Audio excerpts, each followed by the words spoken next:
Hi, and welcome. You're listening to the X22 Report. My name is Dave, and this is episode 1162B, and today's date is December 26, 2016, and the title of the episode is, The Elite Are Provoking China to Escalate the Chances of a Conflict. Let's get into the economic collapse, political and geopolitical news. Now, we understand that this alleged suspect took a truck, ran into the marketplace in Berlin, and we said right off the bat that they were going to use this to create more draconian laws. And we see right now they're running these polls and they're trying to convince the people of Germany and around the world that, it's time to have more surveillance in public places. Now, of course, what they're saying is we want to put up a lot more cameras all around. We want to record everything that's going on. And the question is, if they had cameras all around, you know what they would have captured? The truck going into the marketplace. Would the cameras stop that? No. But they're trying to convince the public that they need more surveillance. They had a poll, and they're trying to convince everyone that 60% of Germans, they want enhanced video surveillance in public spaces. And they're saying, well, there were no police cameras in this whole area, so of course we couldn't stop anything. Well, police cameras don't stop anything. They record what's happening already. And what's very interesting about all of this is the Interior Minister called on Berlin's Regional Assembly to urgently rethink its attitude towards video observation. And Angela Merkel, well, they've drafted a bill last week that would permit increased video observation in public areas, as well as transportation networks. And we can see that this was already planned in advance. And another interesting fact came out of this, and I joked around about it, how this driver, who wasn't really the driver, who they say is the person that took this truck and rammed it into the marketplace. I made jokes that, he forgot to leave his ID, just like in 9/11, just like in the France attacks. And it turns out, coming out of CNN, that the suspect's identity papers were found inside the truck. And this is how they knew who to go after. I mean, seriously? They've just completed the false flag that we mapped out. That was the last piece, and I was surprised at the time, and I was joking about it, that they didn't do this. And here it is today.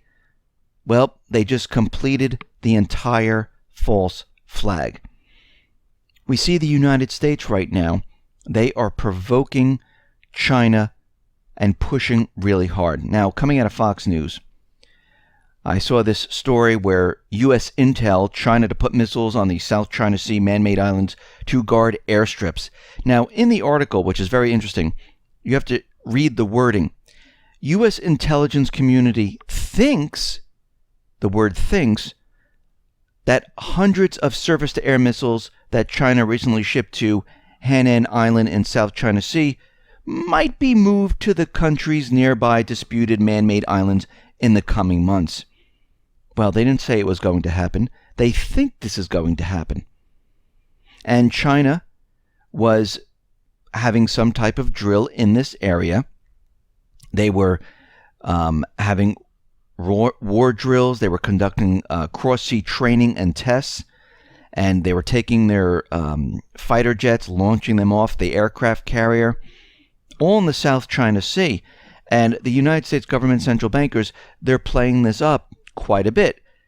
Well, let's rewrite this story a little bit and say the U.S. Navy was conducting drills in the Gulf of Mexico. Well, it's in the Gulf of Mexico, which is surrounded by many different other countries. Would that be a real big story right now? No. So China was having drills in the South China Sea near their country. Not really a big story, but when the U.S. government central bankers play it up, it sounds worse than it really is. And the reason they're doing this is because they are pushing and provoking, because what they're trying to do is they're trying to create this conflict. And they're trying to paint China in a certain way, just like they've been doing with Russia, just like they've been doing with North Korea, just like they've been doing with Syria, just like they do with Iran. And they're continually doing this, trying to get this conflict started.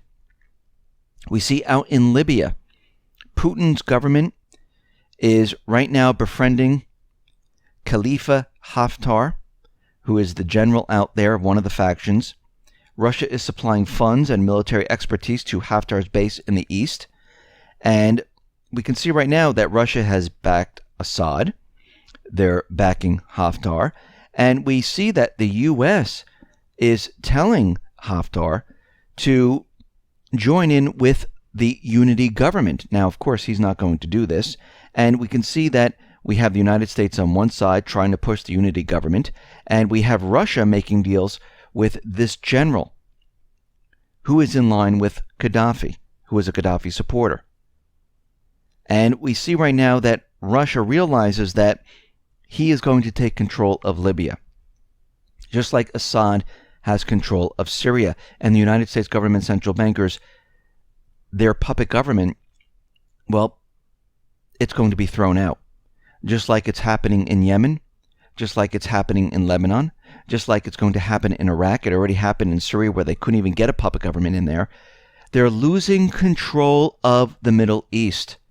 And we knew this was coming a while back, which puts the petrodollar in a tough position, because we know eventually when these countries are controlled and run by other individuals who are not puppets of the U.S. government, believe me, they're not going to be selling the oil using the dollar, especially if they're making deals with Russia and China. They're going to use gold. They're going to use maybe the yuan, maybe the ruble, everything but the dollar, which means the petrodollar once again is going to be doomed. The system is at its end game right now.